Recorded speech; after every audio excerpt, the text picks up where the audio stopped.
তো লাস্ট একটা বিষয়ের উপর একটু মতামত চাইবো, যেহেতু একজন পশ্চিমবঙ্গের শিক্ষিত মানুষ এবং যুবক হওয়ার সত্ত্বে বর্তমানে একটু এই সমস্ত সামাজিক কাজ থেকে বেরিয়ে একটু হয়তো রাজনৈতিক হয়ে যাবে। এই যে বর্তমানে রাজ্য সরকার এই যে যুবশ্রী প্রকল্প শুরু করেছে, যুবশ্রী মানে বেকার যুবক যুবতীদের তাদেরকে ভাতা দেওয়ার ব্যাপারটা বলছে। তো এই বিষয়ে নিজস্ব মতামত কি দেবে এই ভাতার ব্যাপারে? দেখুন, আমার পিএইচডি কমপ্লিট হয়েছে যাদবপুর থেকে। হুম। এই যন্ত্রণা, মানে আমি বেকারত্বের যন্ত্রণা। বেকারত্বের যন্ত্রণা, মানে আমি এখনো পর্যন্ত কোনো কলেজ ইউনিভার্সিটিতে কিন্তু স্থায়ী অধ্যাপক হিসেবে এখনো যুক্ত হতে পারিনি। হ্যাঁ। এবং আপনারা জানেন যে 2016-তে লাস্ট এসএসসি হয়েছিল, তারপরে এই সাম্প্রতিক হলো, কিন্তু সেখানে যারা পুরনোরা ছিল তাদের এক্সপিরিয়েন্স নাম্বার বা এই ব্যাপার অনেকটা ছিল, সেই জন্য দেখবেন আমাদের যারা আহ, নতুন যারা আমরা ক্যান্ডিডেট আর কি, অনেকেই সুযোগ পায়নি, অনেকে সুযোগ পেয়েছেন। এবং আমার যে সাবজেক্ট মানে খুব মিলে যাবে আর কি, রাজ্য শাসক দলের স্লোগান খেলা হবে, আচ্ছা। আমি কিন্তু সেই খেলা নিয়েই পড়াশোনা আমার, আচ্ছা। Sports physical education. স্পোর্টস। আচ্ছা। এটা আক্ষেপের বিষয় যে যে খেলা হবে কথা বলছি, আমাদের 9-10-এ কিন্তু এই সাবজেক্টটা কম্পালসারি নয়। না। আগে কিন্তু এগুলো কম্পালসারি ছিল, কিন্তু হ্যাঁ। এখন তুলে দেওয়া হয়েছে। হ্যাঁ, হ্যাঁ। 8 পর্যন্ত রয়েছে, 9-10-এ নেই, 11-12-এ ছিল না। কিন্তু সাম্প্রতিক এই এসএসসিতে কিন্তু সেখানে আমরা আন্দোলন করে 15টা বা 16টা সিট, এবং অবশ্যই রাজ্য সরকারের সহযোগিতাতে সেটা প্রথমবারের জন্য পরীক্ষা হয়েছে। আমি একটা শুধু উদাহরণ দিলেই বুঝতে পারা যাবে যে হ্যাঁ। কি অবস্থা চলছে, এবং এই 1,500 টাকার ভাতাটাকে আমরা কিভাবে নিচ্ছি। দেখুন, ভাতার বিরুদ্ধে আমরা কেউ না। একটা ছোট্ট একটা গল্প বলি। আমি যাদবপুর ইউনিভার্সিটিতে থাকার সুবাদে মর্নিং ওয়াকে যাওয়া হয়। তো সেখানে একজন দাদা, ও প্রত্যেকদিন ক্রিকেট প্র্যাকটিস করে। তো ওর এখন এজ প্রায় 38-এর কাছাকাছি। আমি একটু কৌতূহলবশত জিজ্ঞাসা করলাম যে, দাদা তোমার এখন বয়স কত? 38। ও যাদবপুর থেকে ফিজিক্সে পিএইচডি করেছে। যাদবপুরের পাশে কাল্টিভেশন অফ সায়েন্স, সেখানে 3 বছর ধরে পোস্ট ডক্টরাল ফেলোশিপ পেয়েছে। আবার ওই কাল্টিভেশন অফ সায়েন্সে আবার 3 বছরের পোস্ট ডক্টরেট করছে। হ্যাঁ।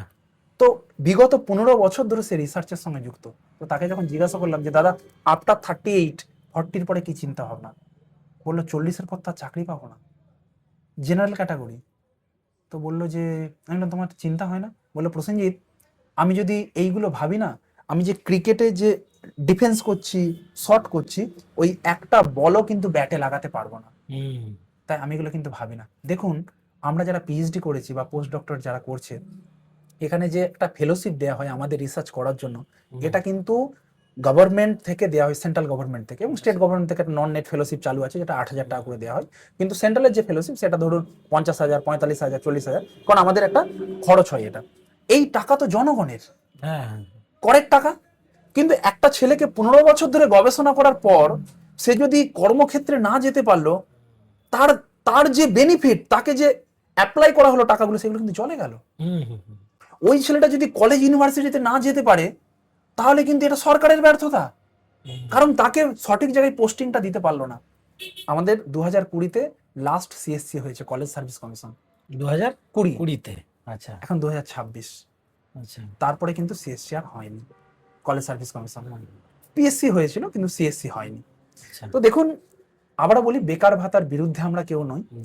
আমি নিজের ক্ষেত্রে বলছি, আমরা ওয়েলকামও জানিয়েছিলাম। আগে একটা ছিল, এটা হচ্ছে এক্সচেঞ্জে একটা কার্ড করা হতো, হ্যাঁ, এমপ্লয়মেন্ট এক্সচেঞ্জ। Employment exchange. ওখানেও কিন্তু একটা যুবসাথী প্রকল্প, ওখানে একটা চালু ছিল কিন্তু, যুবশ্রী প্রকল্প। হ্যাঁ, যুবশ্রী। তার বেনিফিটও কিন্তু আমি পেয়েছি, আচ্ছা। এটা অস্বীকার করার কিছু নয়। কিন্তু যখন মাধ্যমিক থেকে একদম 40 পর্যন্ত, মানে 21 থেকে 40, এই যে বৃহত্তর অংশে একটা মানুষকে, তাদেরকে বেনিফিট পাইয়ে দেওয়া। বেনিফিট পাইয়ে দেয়া, মানে এটা ভোট রাজনীতির মধ্যে সেটা পড়ছে তো কি? দেখুন, সেটা তো ভোটের এখন মরশুম চলছে, হ্যাঁ। ভোট ঘোষণা হতে চলেছে, তো এটা তো একটা মাস্টার স্ট্রোক অবশ্যই। হ্যাঁ। লক্ষ্মীর ভান্ডার থেকে দেখছেন, কিন্তু আবারও বলি, আমি সামাজিক মাধ্যমেও লিখেছি যে ভাতা দেওয়া হোক, বেকার ভাতা, কিন্তু তার পাশাপাশি কর্মসংস্থানের জায়গাটাকে প্রশস্ত করা হোক। লক্ষ্মীর ভান্ডার বলুন, বেকার ভাতা বলুন, আদেও কি এগুলো এগুলো কি স্বনির্ভর করছে মানুষকে?